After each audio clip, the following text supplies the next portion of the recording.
다 함께 성경 보겠습니다. 오늘 우리에게 주시는 말씀은 신약성경 고린도전서 2장 12절에서 3장 3절 말씀입니다.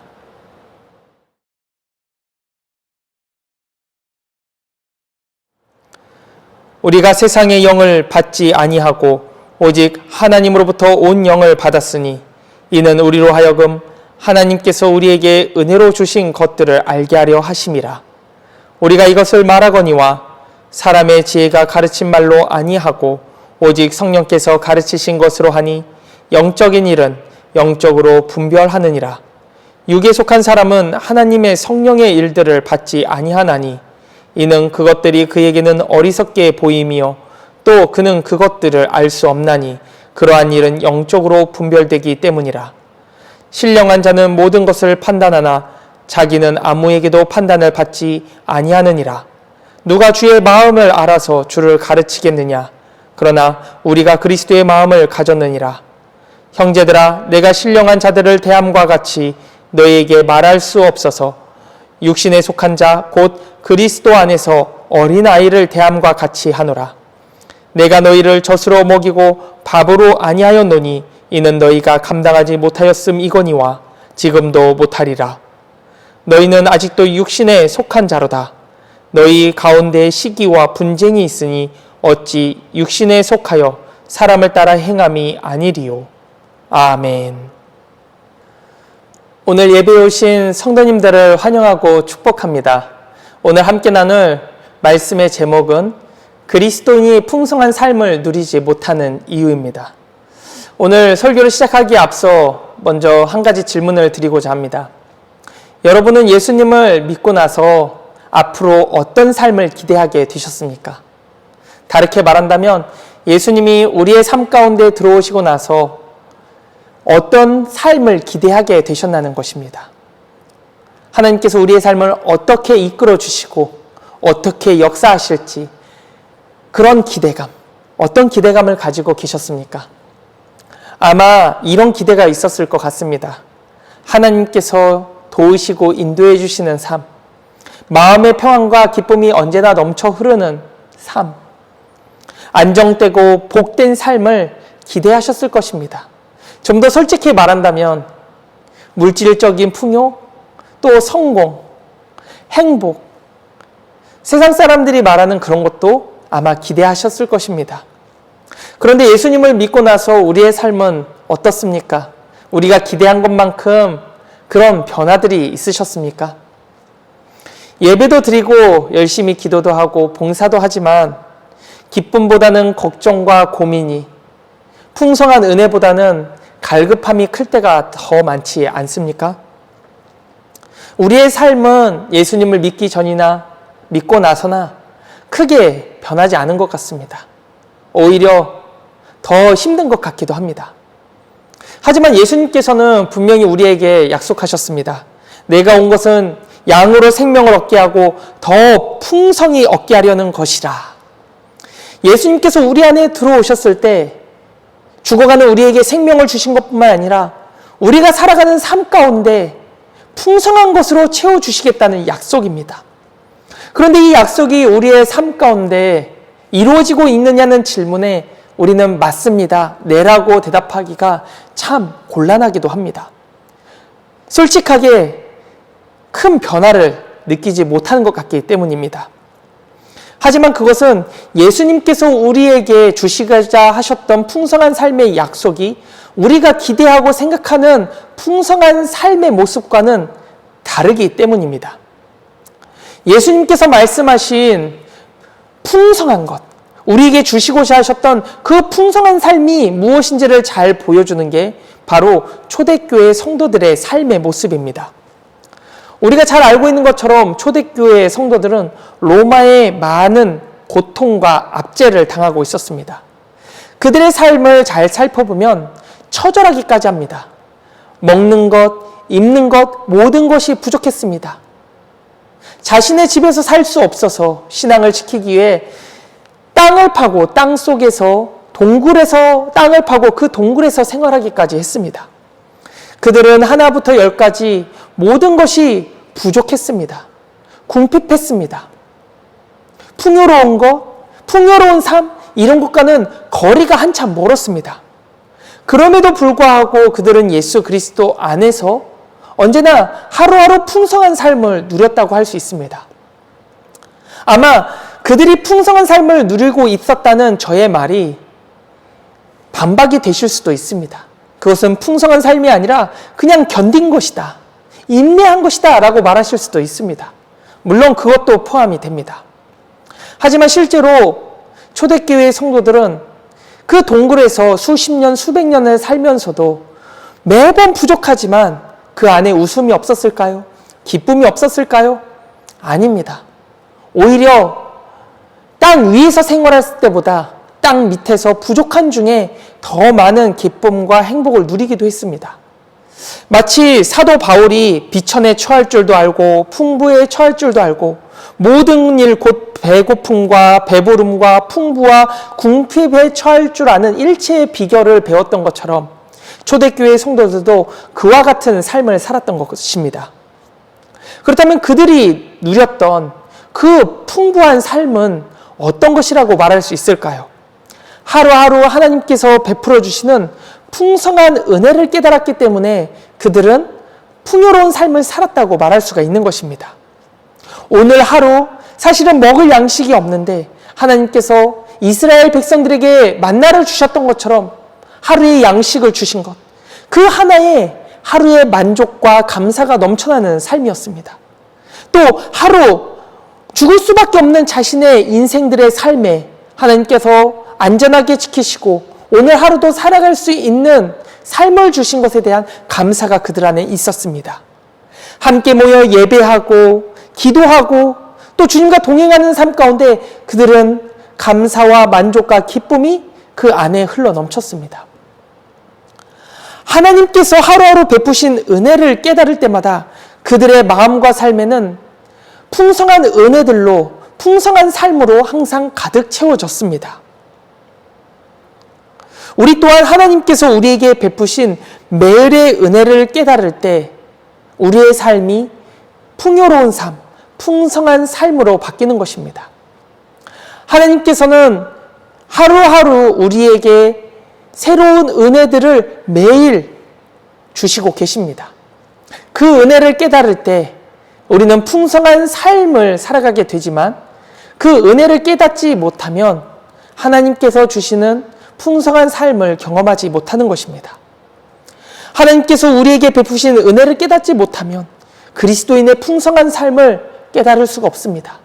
초대교인들은 하나님께서 하루하루 베푸신 그 은혜들을 깨달았기 때문에 풍성한 삶을 살아갔던 것입니다. 그렇다면 하나님께서 베푸신 그 은혜를 어떻게 깨달을 수 있겠습니까? 본문 12절 말씀을 다 함께 보겠습니다. 우리가 세상의 영을 받지 아니하고 오직 하나님으로부터 온 영을 받았으니 이는 우리로 하여금 하나님께서 우리에게 은혜로 주신 것들을 알게 하려 하심이라. 하나님께서 우리에게 주신 은혜를 깨닫기 위해서 우리에게 필요한 것이 바로 하나님께서 보내신 영입니다. 오직 하나님으로부터 온 영을 받아야 합니다. 하나님으로부터 온 영이 하나님께서 우리에게 주시는 은혜를 깨닫게 하기 때문입니다. 그렇다면 하나님으로부터 온 영은 누구를 의미하는 것입니까? 고린도전서 2장 10절 말씀을 보면 오직 하나님의 성령으로 이것을 우리에게 보이셨으니 성령은 모든 것 곧 하나님의 깊은 것까지도 통달하시느니라. 성령께서는 하나님께서 베푸시는 풍성한 은혜들을 우리로 하여금 깨닫게 하십니다. 우리는 죄인이기 때문에 우리는 연약한 피조물이기 때문에 하나님의 깊은 뜻을 깨달을 수가 없습니다.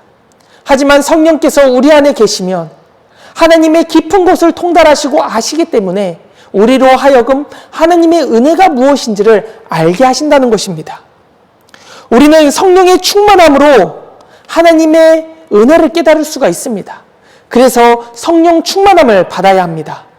성령 충만함이 아니고서는 하나님께서 우리에게 베풀어 주신 은혜를 깨달을 수 없기 때문입니다. 결국 풍성한 삶을 누리지 못하는 것입니다. 오늘 우리는 성령 충만함을 통해서 하나님께서 그리스도인들에게 주신 풍성한 삶을 누려야 합니다. 그래서 오늘 본문에 세 종류의 사람이 나옵니다. 비그리스도인, 성령 충만한 그리스도인, 세상적인 그리스도인입니다. 이 세 종류의 사람을 이해할 때 우리는 풍성한 삶을 누리지 못하는 원인과 또 그 해결책을 알 수 있습니다. 오늘 말씀을 통해서 우리 모두가 매일매일 하나님께서 베풀어 주시는 놀라운 은혜를 깨닫고 풍성한 삶을 누리는 그리스도인의 삶을 살아가시길 간절히 축원합니다. 먼저 본문 14절 말씀을 보겠습니다. 육에 속한 사람은 하나님의 성령의 일들을 받지 아니하나니 이는 그것들이 그에게는 어리석게 보임이요 또 그는 그것을 알 수도 없나니 이런 일은 영적으로 분별되기 때문이라. 본문에 육에 속한 사람은 비그리스도인이라고 할 수 있습니다. 이 사람은 아직 예수님을 모르는 사람입니다. 즉 믿지 않는 사람, 영접하지 않은 사람을 의미합니다. 이런 사람은 예배를 드려도 또 말씀을 들어도 깨닫지 못하고 관심조차도 없습니다. 왜 그렇습니까? 성령이 그들 안에 계시지 않기 때문입니다. 성령이 계시지 않으면 하나님의 은혜를 도무지 알 수가 없습니다. 하나님의 말씀을 아무리 들어도 마음에 자리 잡지 못하고 삶의 변화도 일어나지 않습니다. 그냥 지식으로만 알 뿐입니다. 오래전에 설교 시간에 어김없이 코를 고시는 한 남자 성도님이 계셨습니다. 그분은 아내 집사님을 따라 매주 교회에 왔습니다. 하지만 교회에 와서 설교 시간이 되면은 이내 눈을 감고는 얼마 지나지 않아 코를 고시는 분이었습니다. 코를 고시면 옆에 계시는 아내 집사님은 옆구리를 찌르면서 코 좀 고지 말라고 그렇게 핀잔을 주기 일쑤였습니다. 그럼에도 아내 때문에 억지로 매주 교회에 나왔습니다. 그런데 한 번은 아내 집사님이 큰 중병에 걸리게 되었습니다. 아내 집사님은 남편에게 자신이 못 가니 자신 대신 꼭 가서 기도하라고 부탁을 했습니다. 이 남편 성도님은 아내의 부탁을 거절할 수 없어서 억지로 혼자서 예배에 참석하게 되었습니다. 그러던 어느 날 아내의 병으로 인해서 힘들어하는 모습을 보니 기도하지 않을 수가 없었던 것입니다. 아내의 병이 낫기를 간구하는 동안에 자신의 모습들이 하나하나 떠올랐습니다. 자신 때문에 고생한 아내, 또 자신의 죄된 모습들이 하나하나 떠오르면서 눈물을 흘리기 시작했습니다. 그렇게 그 성도님은 예수님을 그 자리에서 만나게 되는 역사를 경험하게 됩니다. 그리고 이내 설교가 시작되었습니다.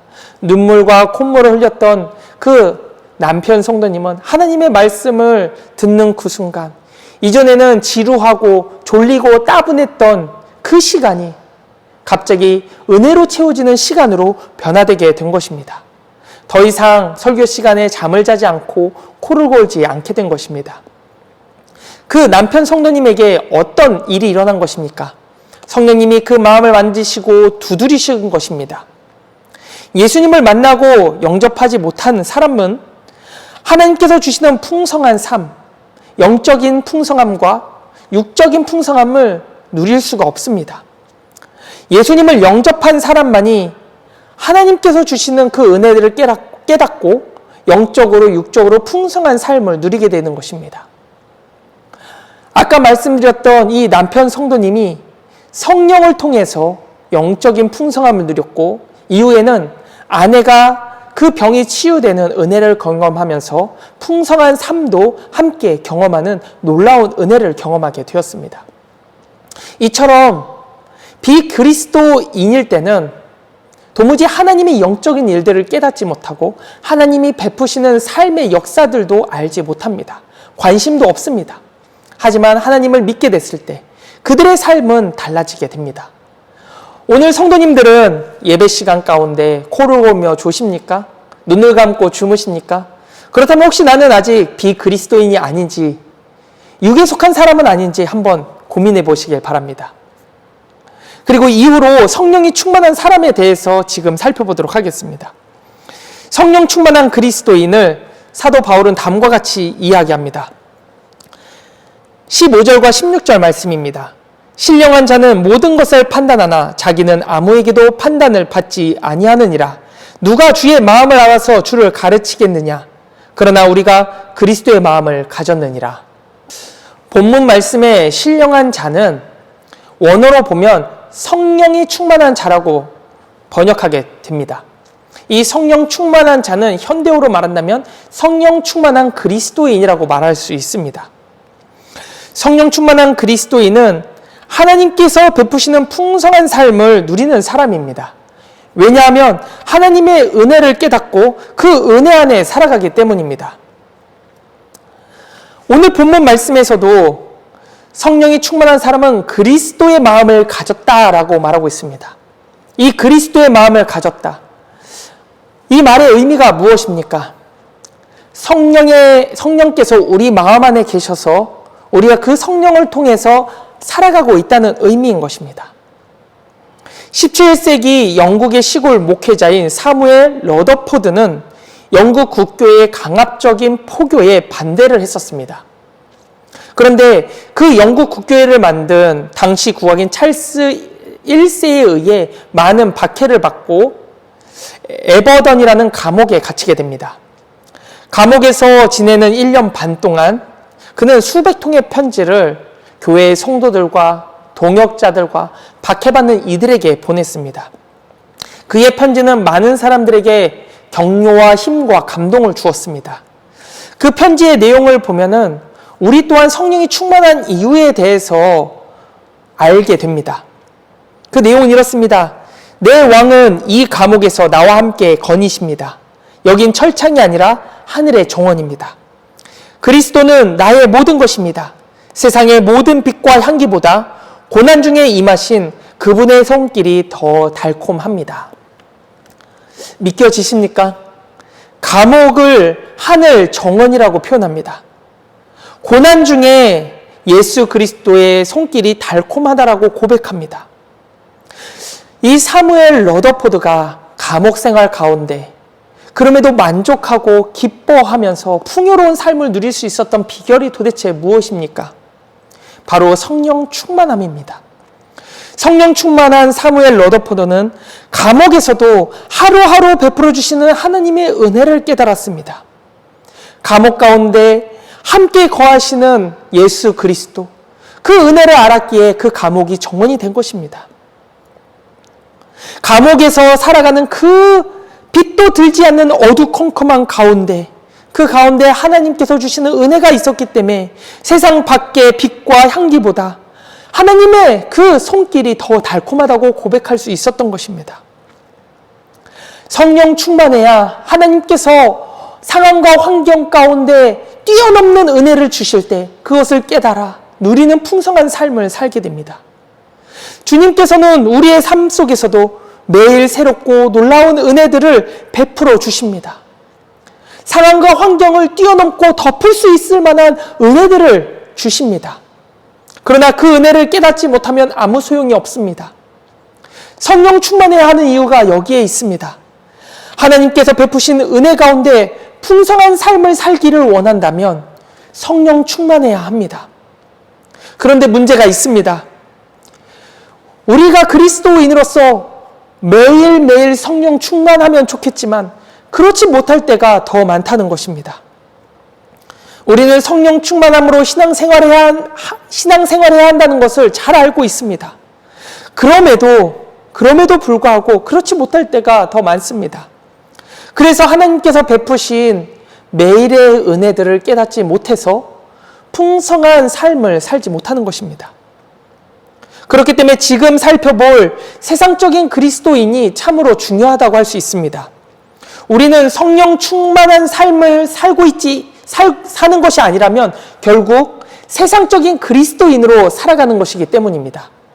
성령 충만한 그리스도인, 이 세상적인 그리스도인, 이 둘 중에 하나가 현재 우리의 모습이기 때문입니다. 비그리스도인은 예수님을 영접하지 않았기 때문에 전혀 상관이 없습니다. 예수님을 받아들인 다음에 성령이 충만한 사람이거나 그렇지 못한 세상적인 사람이거나 우리는 이 두 사람의 모습 가운데서 신앙생활을 하게 되어 있습니다.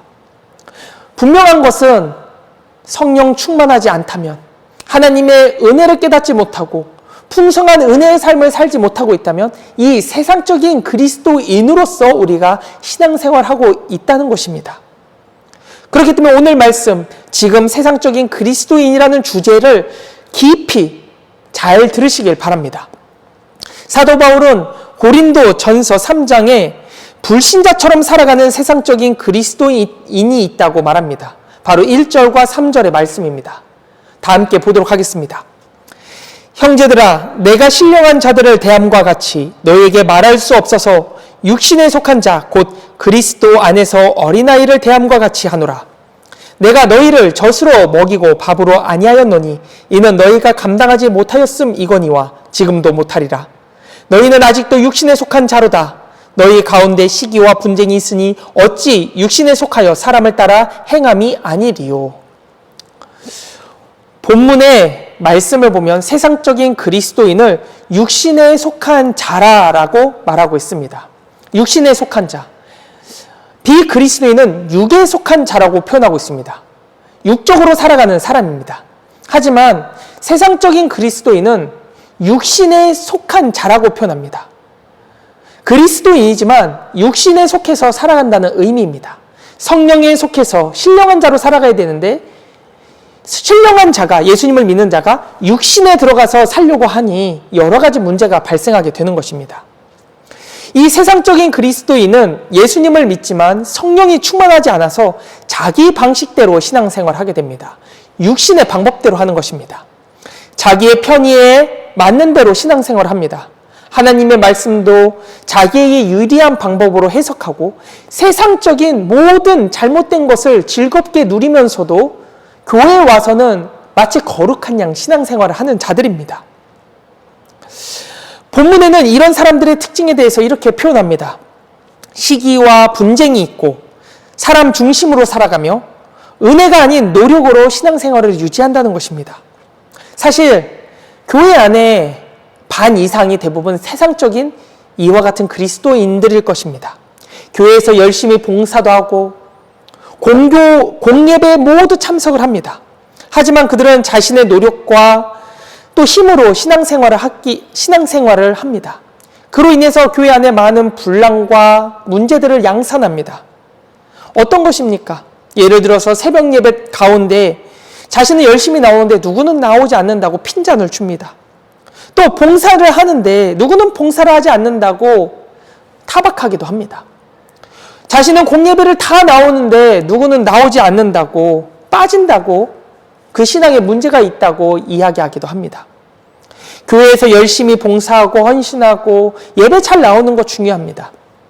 하지만 그것이 성령 충만한 그리스도인의 모습은 결코 아닙니다.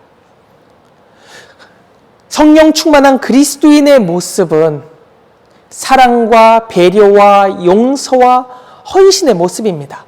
하지만 헌신과 봉사, 모든 예배를 다 참석하는데도 불구하고 사랑과 배려와 용서와 희생이 없다면 그것은 세상적인 그리스도인으로서 자신의 노력과 의로 신앙생활하고 있다고밖에 볼 수가 없는 것입니다.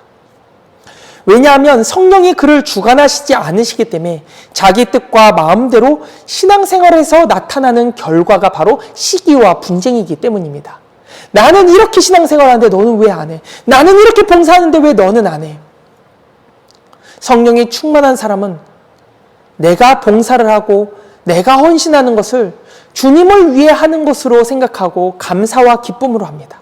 하지만 세상적인 그리스도인은 자기 의와 자기 노력, 자기 헌신으로 하기 때문에 나는 이렇게 하는데 왜 쟤는 안 해? 나는 이렇게 하는데 왜 쟤는 도망쳐라고 말하면서 불평, 불만, 시기, 분쟁을 일으키는 것입니다. 안타깝게도 이런 사람은 자신이 육신에 속한 자, 곧 세상적인 그리스도인이라는 사실을 전혀 모릅니다. 왜냐하면 겉으로는 공예배를 다 참석하고 열심히 기도하고 봉사하고 헌신하기 때문입니다. 이런 세상적인 그리스도인 때문에 세상의 빛과 소금이 되어야 하는데 성도가 그렇지 못하게 되는 경우가 더 많습니다. 우리는 지금 어떤 그리스도인입니까? 성령 충만한 그리스도인입니까? 아니면 세상적인 그리스도인입니까? 이 둘 사이란 존재하지 않습니다. 우리는 성령 충만하거나 그렇지 못하거나 이 둘 안에서 신앙생활하고 있는 것입니다. 성령 충만한 그리스도인은 하나님께서 베푸신 풍성한 삶을 살아가지만 세상적인 그리스도인은 영적 가난에 피폐한 삶을 살아가게 됩니다. 하나님의 은혜를 도무지 깨닫지 못하기 때문입니다. 한 비유로 이렇게 말씀드리길 원합니다. 어떤 사람이 태평양을 건너는 크루즈 배에 배표를 사서 승선하게 되었습니다.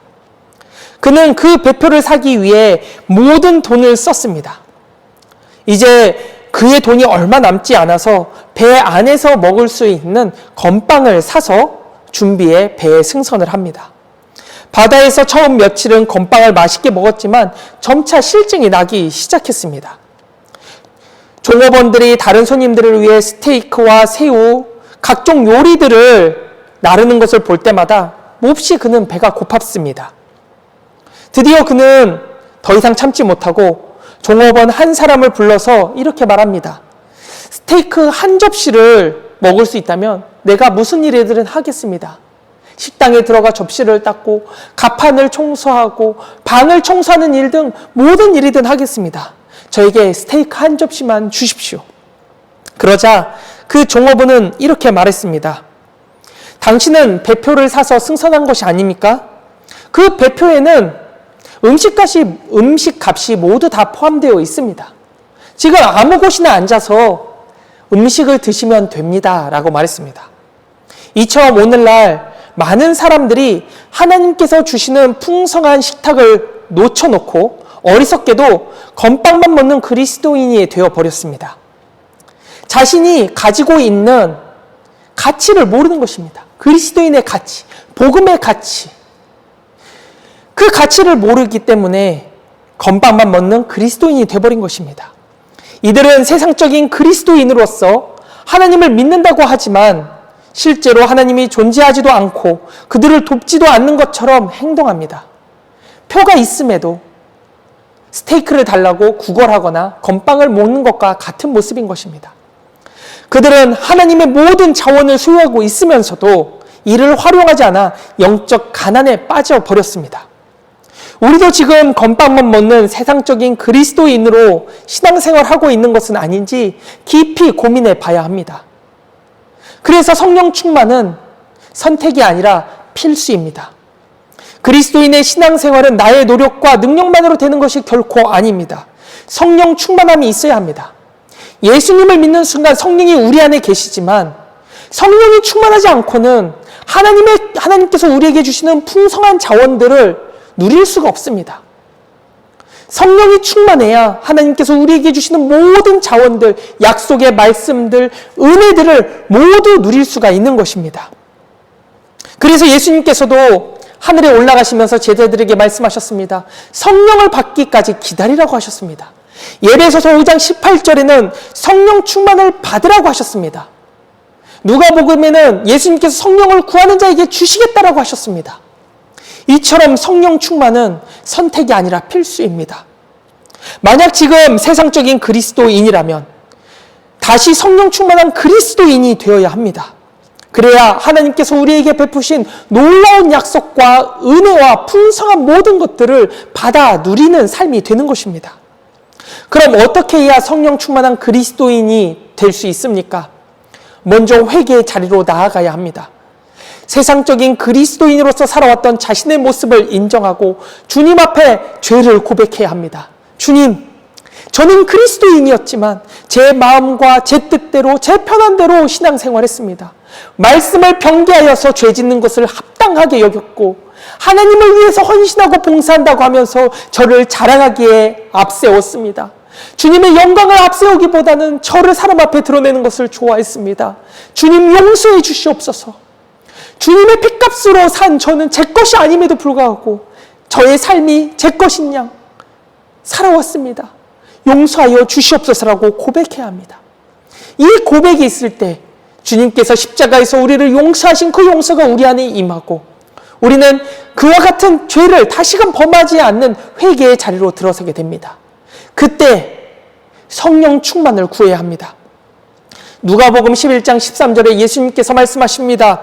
하물며 너희 하늘 아버지께서 구하는 자에게 성령을 주시지 않겠느냐. 성령을 구하십시오. 성령 충만을 구하십시오. 그러면 하나님께서 우리 안에 성령의 충만한 불을 일으켜 주십니다. 이전에 우리의 성령의 불이 줄어들어 있었다면, 성령의 충만을 구하면 성령의 불이 타오르게 하나님께서 하늘에 성령을 더욱더 부어주신다는 것입니다. 우리에겐 성령의 불이 필요합니다. 이 성령의 불이 우리 안에 내려질 때 우리는 성령의 사람으로서 살아가게 되는 것입니다. 성령 충만한 그리스도인이 되어서 하나님께서 우리에게 오늘 하루 주시는 그 은혜들을 마주볼 수 있어야 됩니다. 깨달아야 합니다. 만나와 메추라기처럼 땅에 물이 솟는 것처럼 하나님께서 매일 우리의 삶 가운데 채워주시는 놀라운 은혜들을 경험하십시오. 그러면 그리스도인의 풍성한 삶이 무엇인지를 알게 되고 그 안에서 누리는 삶을 살아가게 됩니다. 한 번의 벼락부자가 되고 한 번의 성공한 인생이 되는 것, 그것은 하나님께서 주시는 풍성한 삶이 아닙니다. 왜냐하면 하나님이 빠져있기 때문입니다. 하나님께서 우리에게 주시는 그것이 우리 안에 있을 때 풍성한 삶이 되는 것입니다. 하나님 없이 풍성한 삶은 풍성한 삶이 아닙니다. 결국 그거는 우리를 망치는 것입니다. 하나님께서 그리스도인들에게 주시는 매일매일의 은혜, 그 은혜가 우리를 풍요롭게 합니다. 우리를 새롭게 합니다. 우리를 기쁘게 합니다. 만족하게 합니다. 그러니 기대하시고 소망하십시오. 하나님께서 나에게 오늘 주실 은혜가 무엇인지를 깨닫게 하옵소서. 그래서 그 은혜를 가지고 오늘 하루도 풍요롭게 살아가게 하여 주시옵소서. 그렇게 기도하며 기대하는 마음을 가질 때 그리스도인으로서 세상 사람들이 누릴 수 없는, 세상적인 그리스도인이 누릴 수 없는 그 놀라운 풍요로움을 누리면서 살아가게 됩니다. 하나님께서 우리에게 주신 약속들, 풍요로운 요소들, 그 모든 것들을 누리는 그리스도인의 풍요로운 삶이 되시길 간절히 축원합니다. 다 함께 기도하겠습니다. 사랑의 하나님 아버지, 오늘 주신 말씀을 통해 우리의 신앙을 돌아보게 하시니 감사합니다. 주님, 우리는 종종 풍성한 삶을 바라면서도 세상적인 생각과 태도로 살아왔습니다. 은혜의 식탁이 우리 앞에 차려져 있는데도 건밥만 먹고 만족하며 살아온 우리의 연약함을 고백합니다. 주님, 용서하여 주옵소서. 이제는 성령 충만한 삶을 살기를 원합니다. 우리 안에 오셔서 매일의 은혜를 깨닫게 하시고 하나님과 동행하는 기쁨 가운데 자유를 회복하며 풍성한 은혜를 누리는 삶이 되게 하여 주시옵소서. 어떤 상황과 환경 속에서도 주님의 손길을 느끼며 살아가는 복된 그리스도인이 되게 하여 주시옵소서. 성령님, 오늘도 우리에게 충만함을 덧입혀 주시옵소서. 성령 안에서 하나님께서 베푸시는 은혜를 깨닫게 하시고 그 안에서 풍성하게 살아가는 삶이 되도록 도와주시옵소서. 예수 그리스도의 이름으로 기도하옵나이다. 아멘.